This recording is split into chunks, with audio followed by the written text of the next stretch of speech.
Hi dear friends, good evening.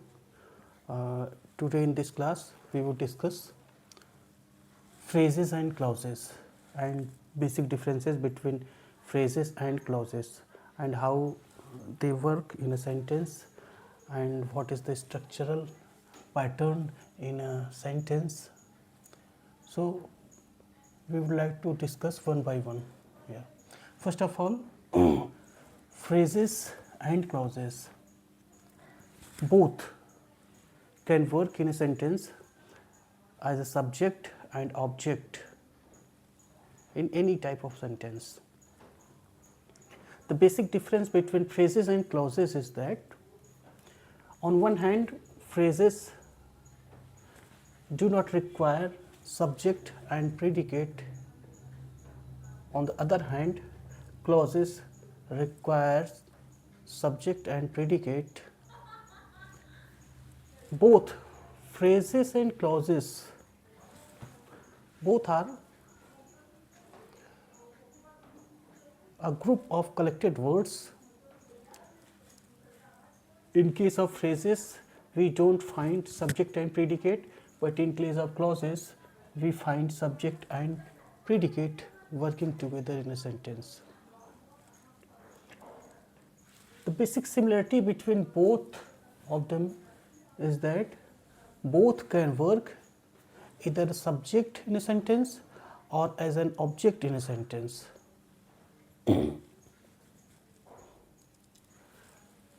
If we talk about clauses, there are three types of clauses: noun clause, adjective clause and adverb clause. And all these three types of clauses work in a sentence with a sentence of principal clause. These three types of clauses cannot exist alone in any type of sentences. They require a sentence of principal clause to express their meaning in a sentence. But in case of phrases, there is no such condition. Phrases are a group of collected words. They don't have subject and predicate, and in the lack of subject and predicate, phrases construct a sentence working as a noun or as an object of a verb in a sentence. Now, look at these sentences in which phrases are supposed to work either as a subject in a sentence or as an object in a sentence.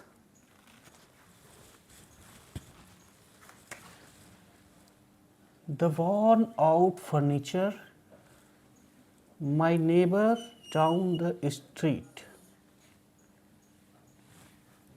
This is phrase. This is also a phrase. Please see it. The worn out furniture. He replaced. Replaced is working as a verb. It is a transitive verb, and its object is this phrase, the worn out furniture. Baked me pie. Baked is also a transitive verb, and its object is a pie. Its object is a pie, but the subject in this sentence is working as a phrase, and in this sentence the object of the sentence is working as an object. Here the phrase is working as an object of this verb, and here the phrase is working as the subject of the verb. In the case of noun clause, please see this sentence. What you baked me is delicious. What you baked, whatever you bring to the party. these both sentences can be kept under the category of a noun clause, because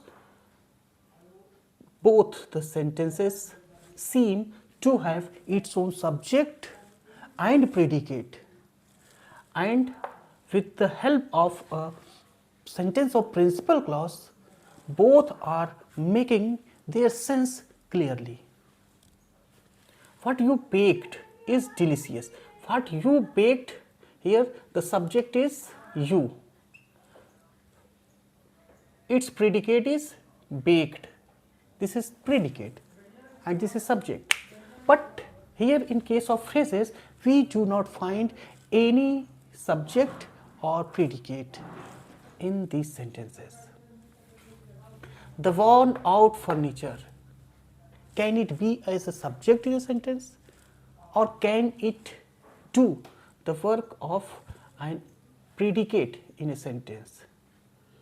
The worn out furniture, it cannot work as a subject, but it can work as an object in the sentence. My neighbor down the street, it can work as a subject in the sentence, but it do not have any type of predicate. Here we find a lack of predicate, although there is subject and object, but we find missing predicate. But in case of clauses, we find both subject plus its own predicate. So guys, finally we can say that in case of phrases, there may be either subject or predicate, but in case of clauses, we can find both subject and predicate working along in a sentence with the help of a sentence of principal clause. So guys, finally we can say that in case of phrases, we can find either subject or predicate, but we cannot find both subject and predicate working together in a sentence. But in case of clauses, we can find both subject and predicate working together with the help of a subject, with the help of a sentence of principal clause. This is the basic difference between phrase and clause. A clause can work either as a subject in a sentence, it can work either as an object in a sentence. The same condition is in case of clauses. Clauses can also work as a subject in a sentence, as an object in a sentence. But in case of clauses, we find subject and predicate of a clause. But in case of phrases, we do not find subject and predicate. There may be subject, but if subject would be present, then its predicate would be absent, and if its predicate will be present, then subject will be absent. Here we cannot find both subject and predicate.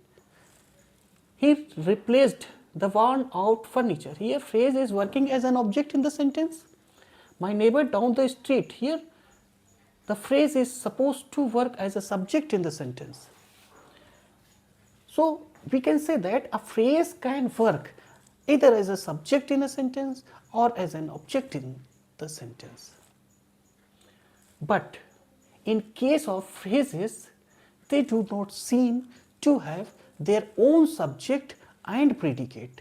But in case of clauses, we find subject and predicate of a clause working together with a sentence of principal clause.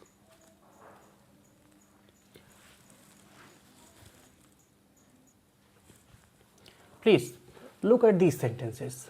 Here our first sentence is hunting tigers is dangerous. Hunting tigers. Hunting tigers is working as a subject in the sentence, and here we have used ing form, hunting tigers is dangerous. It means it is working as a gerund in this sentence. Here our subject is gerund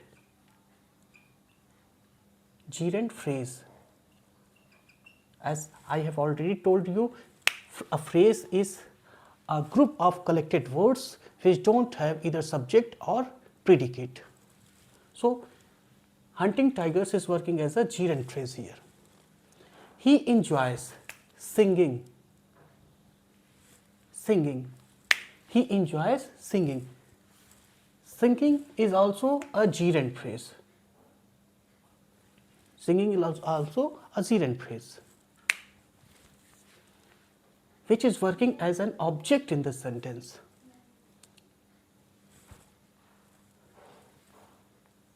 To run daily keeps you fit. To run daily keeps you fit. In this sentence, to run daily is working as a infinitive phrase. This is infinitive phrase.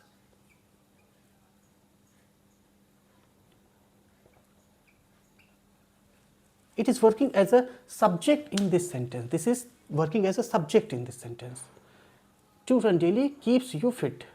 To see her happy. This total structure is working as a phrase. Which type of phrase? It is infinitive phrase. To see her happy, and it is also working as a subject in the sentence. Keeps me fit, happy. I need a place to live in. It is also working as an infinitive. But here this infinitive is working as an adjective here because it is modifying. It is working as an adverb here because it is modifying an adverb of place. The coffee is too hot to drink. The coffee is too hot. Hot is also an adverb.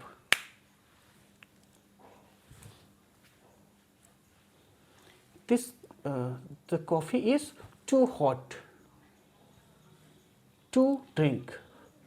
To drink is an infinitive which is modifying the adverb hot. Too hot.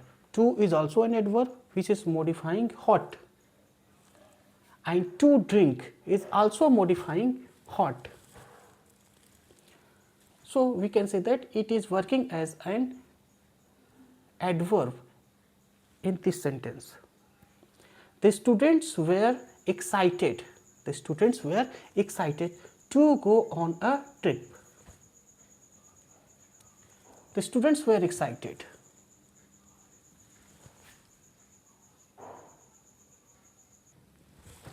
Oh, sorry, I will repeat this sentence. I need a place. Please look at this sentence once again. I need a place to live in. I need a place. Here, place is working as a noun, not an adverb. I need a place. Here, the verb need is a transitive verb, and its object is a place. And as I already told you, the object of a transitive verb is also a noun or pronoun. It cannot be an adverb. So guys, I need a place. Place is working as an object of the verb need, and it is working as a noun here. So to live in is an infinitive phrase which is modifying the noun place. It means it is working as an adjective here because nouns are supposed to be modified by only noun or a pronoun. Next sentence, the coffee is too hot to drink. The coffee is too hot. Too is working as an adverb here, and hot is working as an adjective here. And to drink is modifying the adjective hot. So guys, to drink, it is an infinitive phrase which is modifying the adjective, and the modifier of adjective can be called an adverb. An adverb can also modify adverb, and an adverb can modify adjective. An adverb can modify all except noun or pronoun in a sentence. The students were excited. The students were excited to go on field trip. Students were excited. Excited is working as an adjective here, which is being modified by adverb phrase, to go on a field trip, to go on a trip. This is an adverb phrase which is modifying the adjective excited. He called me to borrow some money. He called me. He called me. Why called? Why did he call you? Why did he call you? To borrow some money. To borrow some money is an infinitive phrase which is working here as an adverb of reason. He called me. Why did he call you? To borrow some money. So it is working as an adverb because it is expressing the reason behind the call. He called me. Why did he call me? To borrow some money. So this is working as an adverb of reason.